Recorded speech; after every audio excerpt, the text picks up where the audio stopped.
Guys, today is the day. When I first met Derrick, he told me he had been to 45 states, and I made it my personal mission to get him to all 50. Now, it has taken me like 12 years to do it, but I got him to Oregon, Washington, Alaska, and most recently we went to New Mexico. But today is state number 50, North Dakota. We're here at the Fargo Welcome Center because apparently if North Dakota is your 50th and last state, then you get to join what's called the Best for Last Club. I don't know what all it entails, but today we're gonna find out. You guys look, it's the wood chipper from the movie Fargo. Turns out it's just a stunt double, but still pretty cool.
I finished. I'm done. No more traveling. RV sold. But of course, that's just sarcasm. We're not really selling the RV. For one thing, Miles and I still have quite a few states to see. Yeah, I feel kind of like the champion in the family. I don't know. That you are. But what were your impressions of North Dakota? I felt like I was in an oven the entire time, being baked to a crispy crust of some sort of fritter.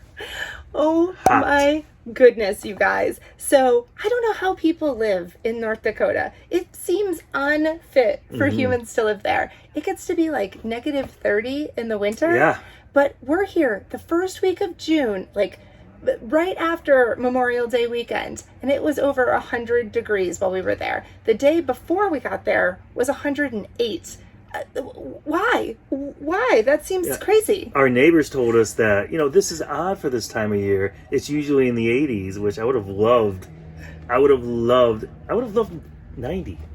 Anything 10 degrees colder than what we had going on, because we basically boondocked for 2 nights in a row in North Dakota. I've watched a lot of videos about RVing essentials, camping essentials, but nobody is talking about the real heroes of boondocking. And by that I mean dry shampoo and iced coffee.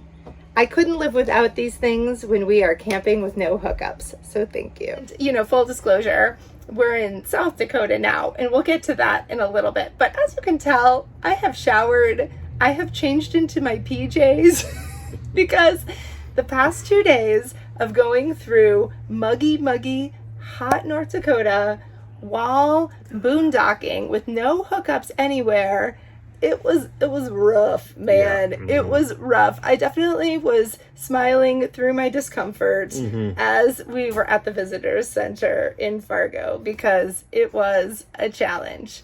But after that experience, which I thought was really cool, we went to see the world's largest buffalo, which is also in North Dakota. And Miles was disappointed because it wasn't a real buffalo. He thought it was going to be like a giant real buffalo. I kind of would have liked that as well. But it's a very giant buffalo. I can't compare it to the second largest because I don't even know if someone has that somewhere. I mean, sure, there's a second largest. I did read one Google review that said it could have been bigger.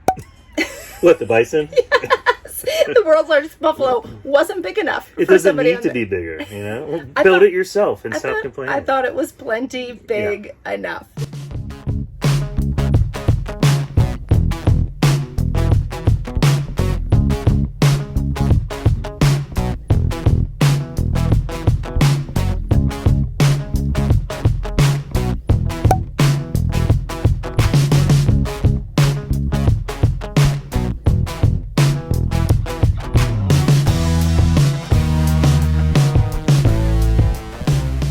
it's, it's grand, and it was in this really kind of cool, I don't know, western-y town, I would say, where they had like old sort of buildings that were donated and taken care of. So like an old post office, an old blacksmith shop, and they had people working in there for the tourism and asking questions about what can we do to make this better. And I think prior to COVID, what they were telling us is they had like actors in the street, they have pony rides going around.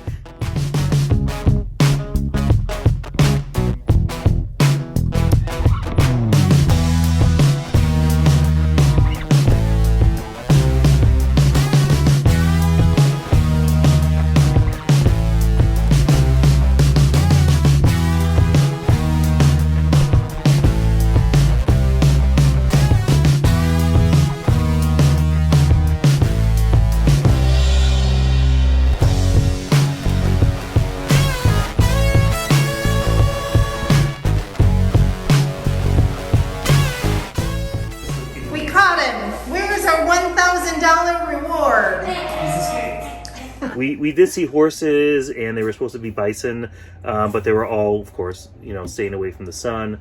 I guess this field usually has live buffalo in it, but they must all be hiding in those trees over there. It's North Dakota, June 5th, and it's 101 degrees. So I don't blame them for hiding out. But it was a nice little visit, I thought, to that town, and a good stop off.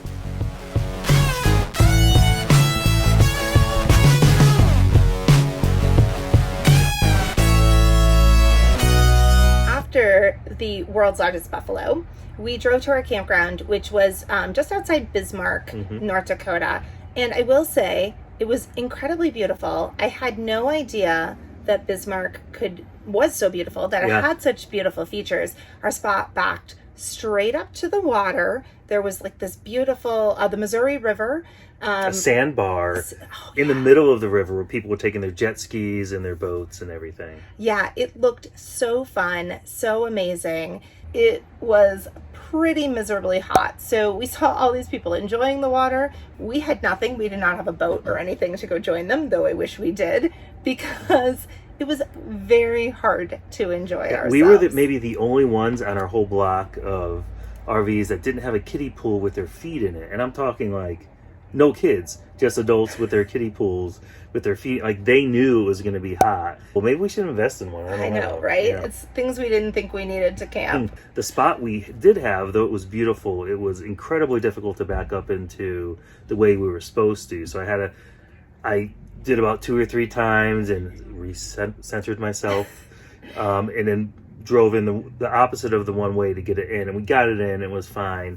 I clearly booked a site that is too short for us, because these posts are supposed to mark the end of the site, and our camper sticks quite a few feet beyond that. And that night in Bismarck, man, it was not my favorite. So we got up super early this morning and just hightailed it to South Dakota as quick as we could. We were like, hookups, baby, here we come.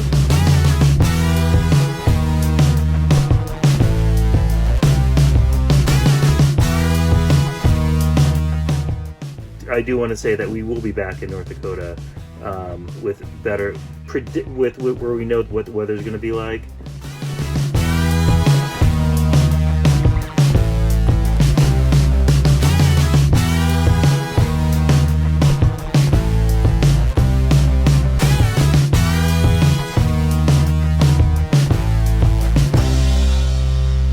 So since we got in to South Dakota pretty early, since we hightailed it here, we did have time today to go check out Mount Rushmore. The presidents. Yeah. This whole trip, I will say, the number one question we've gotten is, are you going to go see the presidents? I mean, I got asked it this morning. I've gotten asked it by every stranger that I have met. I've got asked it by friends.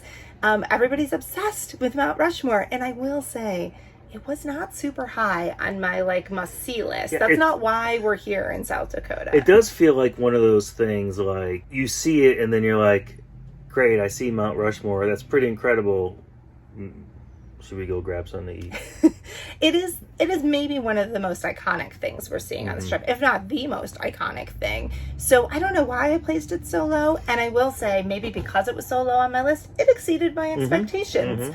I thought you just like hop out of the car, snap a photo, jump back in the car, drive away. But it's much more robust than that. Yeah. And Miles was able to earn a junior ranger badge, which he always enjoys the activities and getting involved and learning about a place. You get in there, you walk through all these flags, of course, of all the states, and it says, you know, when the states became states. And then you have this wonderful sort of vista view of Mount Rushmore, but then you could take a presidential or president's trail around it, which takes you by a sculptures building where you can see sort of the original sculpture that helped create the mountain. They use the scale, of course. But when you go on that trail, it gets you pretty close. When you're looking up nostrils, you're seeing the eyeglasses on Roosevelt. I can see right up Jefferson's nose. Rock candy. I mean, it was really nice to be able to do that as an additional. Yes, it was a really good hiking trail. A lot of stairs too. Like I wasn't even expecting. 250. Is it? That's what they said on the sign. Oh, okay. Yeah. Awesome. I mean, it felt like 250. I did enjoy Rushmore, and it was good. And I think that it's one of those places that Miles is really going to remember having gone. And like when people ask him, what was your favorite thing you did on the trip? He probably won't say Rushmore, but if they say, what do you remember from your trip? He will definitely remember having gone to in any Mount history Rushmore. book where it's taught in school, he's going to say, I've been there. And I think that when you have the ability to connect to something, when a textbook comes to life, it's essentially for a child, I think that's something special. Yes.